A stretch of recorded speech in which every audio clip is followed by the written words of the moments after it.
नमस्कार, प्रणाम। मैं वैद्य हंसराज चौधरी आज आपसे पेट के कैंसर के बारे में मैं बात करने वाला हूँ। पेट के कैंसर को बहुत सारे डॉक्टर्स गैस्ट्रिक कैंसर भी कहते हैं। मतलब बहुत सारे लोग बाग इसको आमाशय का कैंसर कहते हैं, बहुत सारे इसको पाचन संस्थान का कैंसर कहते हैं, बहुत सारे लोग इसको पेट का कैंसर कहते हैं और बहुत सारे लोग इसको गैस्ट्रिक कैंसर भी कहते हैं।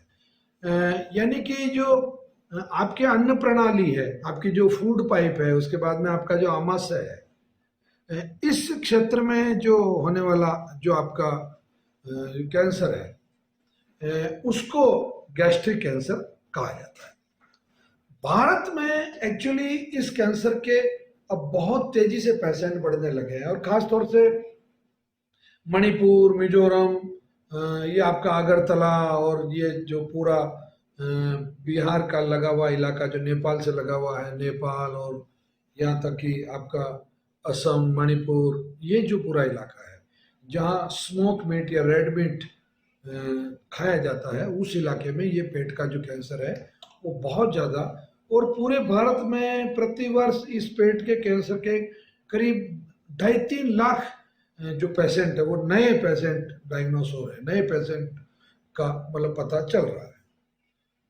अब ये एक्चुअली होता इसलिए है कि ये जो रेड मीट या स्मोक मीट या अल्कोहल या ये जितनी भी चीज़ें पेट के जो ये आपका पिज़्ज़ा है, बर्गर है या जो पैकेज फूड है, ये सब चीज़ें इसके अंदर बहुत ज़्यादा नाइट्रेट होता है, बहुत ज़्यादा सल्फर होता है, बहुत ज़्यादा अल्कोहल होता है और बहुत सारे ऐसे केमिकल होते हैं जो कि आपके पेट में कि जो खासतौर से आपकी जो एसोफेगस है और प्लस आपका जो आमाशय है, तो ये जो आपका गैस्ट्रिक सेक्शन है पूरा पेट का, स्टोमक जिसको बोलते हैं, उसकी जो सेल्स होती है वो इरिटेट होती है बार बार। और ये इरिटेशन जो होता है, ये इरिटेट होना जो है वो वहाँ की कोशिकाओं की आदत बदल देता है, उनका जो मिजाज है, उनकी जो आदत है, उनकी जो नेचर है उसको बदल देता है। और नेचर बदलने से उसमें म्यूटेशन होने लग जाता है, यानी कि उसके अंदर जो उसका जैविक फॉर्मेशन है, जो उसका डीएनए है, सामान्य शब्दों में कहें,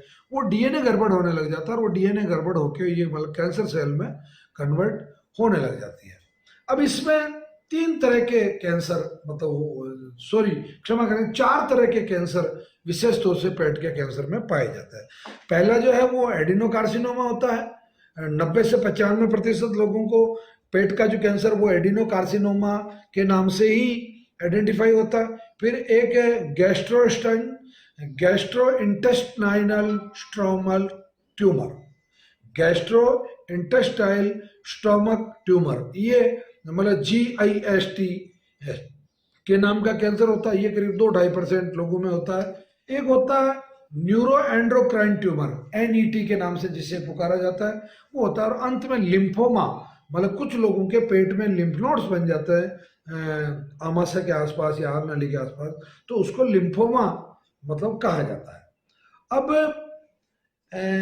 पेट के कैंसर मतलब पेट का कैंसर होता क्यों है, मतलब उसके लिए क्या क्या जोखिम है, क्या क्या ऐसे रिस्क फैक्टर है कि जिससे कि आपको फ्यूचर में पेट का जो कैंसर है वो हो सकता है। ये वृद्धावस्था की वजह से, क्योंकि वहां तक आपका आमाशय काफी कमजोर हो चुका होता है। महिलाओं की तुलना में पुरुषों के पेट के कैंसर का जो खतरा है वो डबल होता है, डबल 2 गुना। यानी कि पुरुषों में जो ये जो कैंसर है पेट का, ये पुरुषों में डबल होता है। महिला में अगर 50 महिलाओं में होगा तो 100 पुरुषों में होगा, मतलब ऐसा इसका मानना है। पेट में लगातार जिन लोगों को सोजिश रहती है, स्वेलिंग, उन लोगों को भी पेट का कैंसर होने के पूरे चांस होते हैं। और परनीशियस एनीमिया जिन लोगों को होता है, यानी कि खून की जो कमी है और खून जो पेट के अंदर रिसाव होने लग जाता है, या जो इस प्रकार की जो पेट के अंदर कई प्रकार के पॉलिप्स बन जाते हैं, छोटी छोटी गांठें बन जाती है, उससे भी ये कैंसर हो जाता है। धूम्रपान करने वाले लोगों को ये कैंसर होता है। जो लोग बहुत ज़्यादा मोटे हैं उन लोगों को भी ये कैंसर होता है। और सब्जियां और फल जो कम खाते हैं और स्मोक्ड आधारित नमकीन खाद्य पदार्थों से युक्त आहार जो करते हैं, जो आहार करने लायक नहीं है, वो भी आहार आप लेते हैं, स्मोक्ड मीट जो या रेड मीट जो आप यूज करते हैं, उसकी वजह से मतलब आपको ये ज़्यादातर मतलब ये कैंसर होता है। मित्रों, कैंसर की जो भयावहता है वो तो बहुत खतरनाक हो चुकी है। 2020 में ही मतलब 2 करोड़ केस पूरे विश्व में मतलब कैंसर के नए मतलब आए हैं। तो अब आप देख लीजिए कि अभी 2023 चल रहा है, तो ये आंकड़े जब एनालिसिस होंगे तो ये स्थितियां मतलब कितनी भयंकर होने वाली है। और नवग्रह आश्रम का ऐसा मानना है कि कैंसर की जो भयावहता है इसको मैं थोड़ा आपको आंकड़ों के माध्यम से और समझा दूं तो शायद हो सकता है आपको समझ में आ जाए, क्योंकि आप लोग जब तक नहीं समझेंगे तो नवग्रह आश्रम का जो कैंसर अवेयरनेस का जो सपना है या जो प्रोग्राम है वो सफल नहीं हो सकता। क्योंकि अंत तो गत्वा एटलीस्ट जो लास्ट जो गेम है, लास्ट जो गोल है या लास्ट जो जो पूरा खेल होना है वो सब खेल इंसान पे होना है। मतलब इंसान कैंसर से बचेगा तो दुनिया बच जाएगी। बताओ रोगी कौन है, कैंसर रोगी कौन है? वो इंसान नहीं है क्या? कैंसर रोगी अगर मैं कहूं किसी व्यक्ति को तो वो इंसान तो है ना, रोगी है मतलब जिंदा है, वो डेड बॉडी तो है नहीं। तो मैं चाहता हूं कि आप भी आपकी जो आपका जो शरीर है उसमें कैंसर क्यों आए, मतलब क्यों आप कैंसर का सामना करना पड़े आपको? मतलब आप तो बहुत बहादुर हैं, बहुत लड़ने में माहिर हैं, सब कुछ कर सकते हैं, दुनिया जीत सकते हैं, सिकंदर के बाप हैं आप तो, परंतु क्यों लड़े? मतलब कैंसर जैसी लड़ाई से क्यों लड़े हम? क्यों हो हमारे को कैंसर? तो इसमें कुछ नई चीजें रिसर्च में आई है, वो मैं आप लोगों को बता रहा हूं, जिसकी वजह से ये कैंसर बहुत तेजी से जो बढ़ रहा है। उसमें जो कुछ नए फैक्टर जो फैक्ट्स पकड़ में आए, वो पहला फैक्ट ये पकड़ में आया कि ये जितना डब्बा बंद खाना खाया जा रहा है, डिब्बा बंद फूड जो आपका है, ये इसकी वजह से 5% लोगों को सर्वे में बाकायदा ये आया है। और एक इसकी जो यूनिवर्सिटी है अमेरिका में, उन्होंने बाकायदा डिब्बा बंद पैकेजिंग फूड खाने वाले लोगों से, उसमें जो नॉन वेज है या चिकन है या आपका पिज्ज़ा है या बर्गर है या इटीसी इत्यादि जो भी आपका मतलब पैकेज जो पैक्ड फूड है, वो चाहे डब्बे के शक्ल में है, चाहे थैली की शक्ल में है, चाहे वो चिप्स की शक्ल में है, चाहे वो अचार की शक्ल में है, जिस भी शक्ल में जो डब्बा बंद है, उसके पीछे रीजन ये आया है सामने कि उसमें बहुत ज्यादा नाइट्रेट है और उसमें बहुत ज्यादा सी मतलब समुद्र का जो नमक है, जो सी सॉल्ट है, टेबल सॉल्ट जिसको बोलते हैं, वो बहुत ज्यादा मात्रा में, सल्फर उसमें बहुत ज्यादा मात्रा में, क्योंकि उसको प्रिजर्व करना पड़ता है, और कई तरह के एसिड उसमें डाल रखे हैं, जिसके तो उनका उद्देश्य तो कभी उसको प्रिजर्व करके रखना, उनका उद्देश्य ये नहीं कि आपको कैंसर नहीं होगा। मतलब कैंसर नहीं होने से उनको कोई लेना देना नहीं, मतलब कैंसर आपको हो रहा है हो जाए, कोई चिंता नहीं उनको। आपके मुंह में वो जायका लगा देते हैं, वो स्वाद लगा देते हैं, और सल्फर की वजह से, नाइट्रेट की वजह से, और कई ऐसे सॉल्ट उसमें हैं जिसकी वजह से आप एडिक्टेड हो जाते हैं। तो पहला कारण तो ये आया। तो आज से आपको ये नियम बनाना कि आप ये जितने भी पैकेज फूड है इन सबको, ये जो जैसे आपका कोल्ड ड्रिंक्स है, ये बिल्कुल कैंसर कारक है, इसके 3.5% लोगों को कैंसर होता है कोल्ड ड्रिंक्स पीने वालों में। तो ऐसा सोच के भी नहीं कि भाई 3.5 को ही होता है यार, सबको थोड़ी होता था, अपन तो पी लेते हैं, अपन 3.5 में थोड़ी आएंगे। नहीं, आप बिल्कुल आ सकते हैं, आप 5% पैकेज वाले में भी आ सकते हैं, आप 3.5% कोल्ड ड्रिंक्स वाले में भी आ सकते हैं। एक मोटापा आजकल एक बहुत बड़ा रीजन बन के आया, मोटापा जो ओबेसिटी जो है आपकी, जो ये क्योंकि आपकी जो जो बॉडी की जो सेल्स है उनको प्रॉपर में पूरा पूरा ऑक्सीजन नहीं मिल पाता, क्योंकि आपके फेफड़े जो है वो तो लिमिटेड है। जैसे एक सामान्य 60 किलो वजन एक व्यक्ति का सामान्य वजन एवरेज वेट माना जाता है, तो 60-65 किलो वाले व्यक्ति को जो फेफड़े ऑक्सीजन दे पा रहे हैं साइज वही है। जो व्यक्ति 140 किलो का है या 135 किलो का है, उसके शरीर के आयतन में वो कितना ऑक्सीजन दे पाएंगे? और बिल्कुल डॉक्टर वार्नबर्ग, जिनको की नोबेल प्राइज मिला है 1931 में, तो उन्होंने इस चीज को प्रूव किया है कि आपकी कोशिकाओं को 48 घंटे तक अगर 35% ऑक्सीजन कम दी जाए तो वो धीरे धीरे कैंसर में कन्वर्ट हो जाती है। तो ये एक बहुत बड़ा रीजन है, मतलब मोटे लोगों को कैंसर होने का। तो उनके जो ऑर्गन्स है वो प्रॉपर में काम नहीं कर पाते हैं, बॉडी से उनके टॉक्सिक्स नहीं निकल पाते हैं, क्योंकि वो बहुत तेजी से वॉक नहीं कर पाते हैं, स्विमिंग नहीं कर पाते हैं, साइकिलिंग नहीं कर पाते हैं, तो इसकी वजह से भी उनको कैंसर होने का जो खतरा है वो बहुत ज्यादा। तो अगर आप मोटापा अगर आपको है तो इस मोटापे से आप बचिए, और मोटापे के खिलाफ एक क्रांति करनी पड़ेगी, और नवग्रह आश्रम से इस मोटापे के लिए भी बहुत अच्छी मेडिसिन आपको मिलती है। तीसरा जो एक कारण पकड़ में आया वो ये जो रिफाइंड ऑयल है। इस रिफाइंड ऑयल में आजकल बहुत खतरनाक तरह के केमिकल मतलब डाले जा रहे हैं, और इस रिफाइंड ऑयल से घर के घर, परिवार के परिवार बर्बाद हो रहे हैं। तो इस रिफाइंड ऑयल को भी आपको छोड़ना पड़ेगा। इसकी जगह आपको कच्ची घानी का जो तेल है, जो वो चाहे सरसों का हो, चाहे तिल का हो, चाहे कपासिया का हो, जो भी तेल आपके क्षेत्र में, चाहे नारियल का हो, तो आपके क्षेत्र में जो भी तेल खाया जाता है तो उसको आप कच्ची घानी पर लेके जाएं, कोल्हू पर, वो चाहे बेल का हो चाहे बिजली से चलने वाला हो, उससे कोई फर्क नहीं पड़ता। जो गंधला रंग का जो तेल है, जो बिना फिल्टर किया हुआ तेल है, वो अगर आप खाएंगे तो आपको जो मतलब आप कैंसर से बिल्कुल बच जाएंगे। तो ये कुछ नई जो रिसर्च है वो मैंने आपसे बताई, और आंकड़े बड़े खतरनाक है। आंकड़े बता देता हूँ आपको। भारत जैसे देश में मतलब प्रतिवर्ष 28 लाख लोगों को, नए लोगों को कैंसर हो रहा है। तो ये बहुत भयावह स्थिति है। और ये आंकड़ा भी मैं आपको 2021 का बता रहा हूँ। 2023 का अगर मैं आपको अभी आज की तारीख में जिससे मैं बात कर रहा हूँ, तो 30 lakh cancer patient per year मतलब भारत में आ रहे हैं। और माउथ कैंसर में तो बहुत ज़्यादा कैंसर है, मतलब आ रहा है। लंग कैंसर के बहुत ज़्यादा पेशेंट आ रहे हैं। तो प्लीज़ मैं आप लोगों से निवेदन कर रहा हूँ कि आप इससे बचें, अपने आप को बचाएं, मानवता को बचाएं और समाज को बचाएं। तो इन मोटापे वाली चीज़ से बचें, और आप ये पैकेज फूड से बचें, रिफाइंड ऑयल से बचें, समुद्र के नमक से बचें। अगर आप इन चीज़ों से बचते हैं, तंबाकू से बचें, शराब से बचें, नॉन वेज से बचें। तो अगर आप इन चीज़ों से बचते हैं तो फिर इसका मतलब आप कैंसर से बचते हैं। तो ये कैंसर से बचना आपके लिए बहुत परम आवश्यक है। मैं पुनः आपसे अनुरोध करता हूँ कि आपके परिवार में अगर किसी भी व्यक्ति को कैंसर संबंधी कोई समस्या है तो आप शनिवार और रविवार को सुबह 7:30 बजे पहले आश्रम आ जाएं, और 8 बजे आपकी कैंसर की क्लास होती है।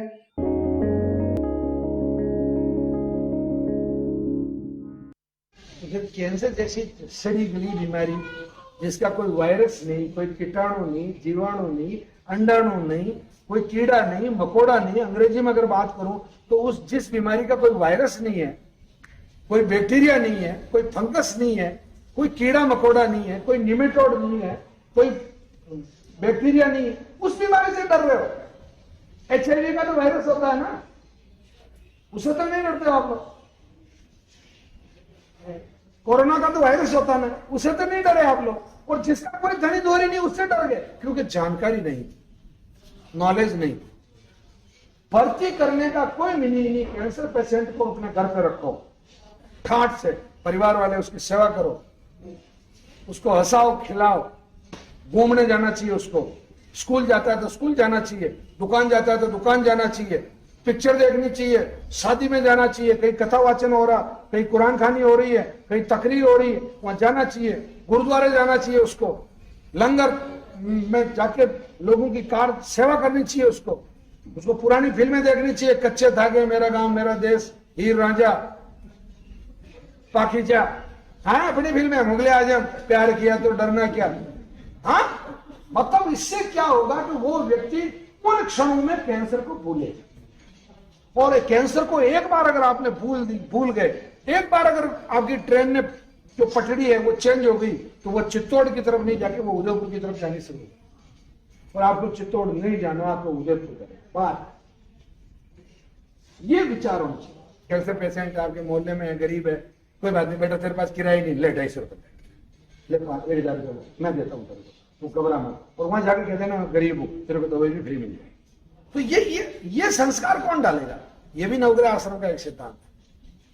तीसरा, कुछ लोग ये कहते हैं साहब नवग्रह आश्रम से जो हम दवाई लेके जाते हैं उसको बनाने में बहुत तकलीफ आती है साहब, उसको उबालनी पड़ती कांडा में। आप सब्जी कैसे बनाते हो? उबाल किससे बनाते? भाई उबालते थे। चाय किससे बनाते? उबाल। दूध कैसे गर्म करते हैं? उबाल। मतलब कौन सा काम बताया जो आप घर पे नहीं कर रहे हो, जो मैं बता रहा हूं? जूस नहीं पीते आप लोग? वैसे रोग काटने के लिए भी पीते नहीं पीते? ससुर मतलब अपने बेटे के ससुर जी आ गए, बेटा थोड़ा सा घर पर रहता तो चलो साथ जूस पी के आते हैं, गरज करते हैं कि नहीं करते? तो फिर पेशेंट को ही तो जूस पी लेना और करना है। मतलब कौन सा काम आपको नया करना पड़ रहा है, ये समझाओ मेरे पास। नहीं है ना नया? क्यों? कारण क्या है? बस सीधे एलोपैथी वाले के पास गए, 500 रुपए की रसीद कटवाई, डॉक्टर ने, डॉक्टर फोन पे बात कर रहा है, हाँ शाम को, हाँ वेजिटेबल क्या, अरे नहीं आज तो उसमें एम्पायर में चलेंगे, पार्टी है शाम को, गुप्ता बॉस आ रहे हैं, और वो आपके दवाई लिख रहा है, आप पार्टी की कर रहा है, वो उसको रटी हुई वो दवाई है जिसमें उसको कमीशन मिल रहा है। बस फिर वो गोली ली, ऐसा दबाया, गोली ली, पानी लिया, हो गया इलाज। फिर कहाँ इलाज हुआ? इतने बॉडी में टॉक्सिक इकट्ठे कर रहे हो, इतना जहर इकट्ठा कर रहे हो कि उसे बाहर नहीं निकल सकता आप। और ये सब वो चीजें हैं जो आपके दादाजी भी खाते थे, आपके पिताजी भी खाते थे, और आप भी खाओ। हमने तो केवल रिवाइज किया इनको। अब एक एक चीज का आप ईमानदारी से बताना, ये गुड़ल मैंने पैदा किया गया, ये प्रकृति में पहले से ही था ना, और ये ज्यादातर लोग जानते नहीं। अच्छा चलो, आप तो अंगूठा छाप है, इसका रंग कैसा है? लाल। खून का रंग कैसा होता है? तो फिर खून बनाता है, उसमें क्या नई चीज है? मैंने आज क्लास के शुरू में ही कहा था, मैं केवल आपको रिवाइज करवा रहा हूं, सब चीजें आपको मालूम है। जिसका हीमोग्लोबिन कम, उसको क्या करना है? इसका जूस पीना है। बहुत सिंपल बात है ना। अब एक छोटी बात और बताओ, ये गिलोय, ये मैंने पता की क्या? नहीं की ना, मैंने जानकारी ली, मैंने शास्त्र पढ़े, मैंने उसमें कहा इस गिलोय में ऐसा तत्व है जो कैंसर को ठीक करता है। वो कैंसर की जो पुरानी कोशिकाएं उनको मारती है। अब इसको ध्यान से देखो, इस पर ये क्या दिख रहे हैं आप मुझे? कैंसर ऐसे ही होता है, ऐसा नहीं होता? ऐसे ही होता है, कोई चीज नई नहीं है। चलिए एक चीज और बताओ, मैंने पता क्या सभी जगह होता है ना, ये सदियों से लोग बागों को गांठ कुमड़ा कुछ हो जाता था तो इसकी छल्ली निकाल के और उस पर थोड़ा सा हल्दी डाल के उसको गर्म करके बांधते थे कि नहीं बांधते थे? हाँ? इसके ये क्या दिख रहे हैं आपको? ये इसको अगर मैं तो नहीं रगड़ूंगा, मान लो किसी का रगड़ू अगर ऐसे, तो दर्द होगा कि नहीं होगा? कैंसर में दर्द होता है कि नहीं होता? कैंसर में लार निकलती है कि नहीं निकलती? मुंह से किसी से इसको काटो, निकलती नहीं निकलती? फिर किससे ठीक होता? कैंसर इससे ठीक होता। अरे एक चीज नहीं है, एक चीज और बताओ, मजा आ रहा है नहीं आ रहा? तो बोर हो गए? ये क्या? सदाबहार, सदा सुहागिन, सदाबहार, बारहमासी, ठीक है। इसको अंग्रेजी में क्या कहते हैं? ये विनका रोजिया, ठीक है। इसको मेडागास्कर भी बोलते हैं, विनका रोजिया। इसके अंदर क्या होता है? विन क्रिस्टिन होता है, विन ब्लास्टिन होता है, जो सॉल्ट होता है। आपको केमो देते हैं, उसमें क्या देते हैं? विन क्रिस्टिन देते हैं, विन ब्लास्टिन देते हैं। वो इसमें प्राकृतिक रूप में है, नेचुरल रूप में, ठीक है। इसके फूल का रंग कैसा दिख रहा है? आदमी के शरीर का रंग सफेद होना चाहिए कि ऐसा होना चाहिए? ऐसा होना चाहिए। तो फिर सफेद फूल भी आते हैं ना इसमें, सफेद फूल वाली भी आती है ना, वो क्यों नहीं इस्तेमाल करते हैं? क्योंकि वो इस काम की नहीं है। नमस्ते। इस काम की कौन सी है? ये कम से कम पानी में पनप जाती है, बल्कि ये बिना पानी के पनप जाती है। मैंने आप ताज्जुब होगा, मेरा ये ऑफिस है, इस ऑफिस से बाहर की तरफ आप देखना, बोलो ठेठ दीवारों पर जाकर चल गई, वो उधर जो बालाजी का मंदिर है, हाँ वहां जाके चल गई। तो इसमें संघर्ष की पावर है नहीं है? मेरा नाम आरती गेरा है, मैं इंदौर से आई हूँ। 2022 दिसंबर से मुझे कैंसर हुआ था। मैंने वहाँ टेस्ट कराया था, टेस्ट करने का मुझे कंफर्म हो गया था कि मुझे कैंसर हो गया। फिर हमको किसी ने यहाँ के बारे में बताया, तो मैं 2022 में दिसंबर से यहाँ से जुड़ी हूँ। और प्रॉपर जैसा सर बताते थे वैसे ही मैं दवाइयाँ और परहेज और जो ग्रीन जूस जैसे सर ने बताया, मैं टोटल अभी भी वही चीज़ लेती हूँ।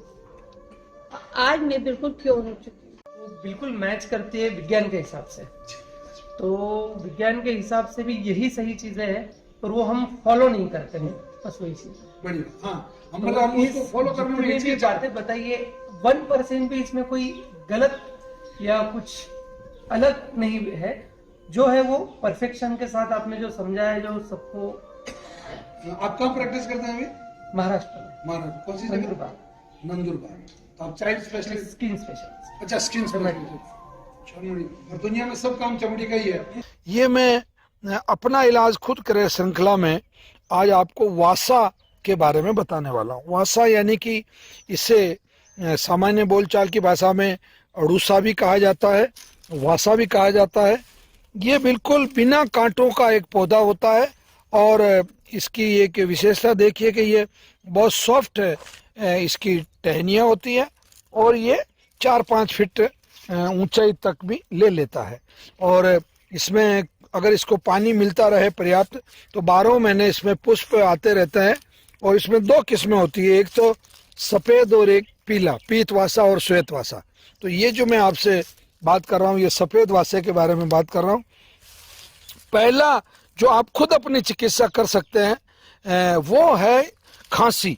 आपको कितनी ही पुरानी खांसी हो, चाहे वो सूखी खांसी हो, चाहे उसमें कफ आता हो, तो आप इसके 5 पत्ते, ये जो मैं आपको बता रहा हूँ ये पत्ते हैं, ऐसे 5 पत्ते लेके और उसको आप उबाल के और शाम को सोते वक्त अगर उबाल के, और मतलब जैसे उदाहरण के लिए आपने आधा लीटर पानी ले लिया और उसमें ये 5 पत्ते डाल दिए, कुछ 2-4 पत्ते तुलसी के डाल दिए या 1-2 पत्ता नीम गिलोय का डाल दिया, मतलब इस तरीके से। या अगर कुछ भी नहीं मिलता तो ये वासा के जो पुष्प हैं, ये ऊपर आप देख रहे हैं ये, तो ऐसे 5 पुष्प तोड़ के आपने डाल दिए, मतलब ये एक ये टुकड़ा हो गया, ये जैसे ये इस तरीके का एक समूह आपने पुष्प समूह गुच्छा लेके डाल दिया।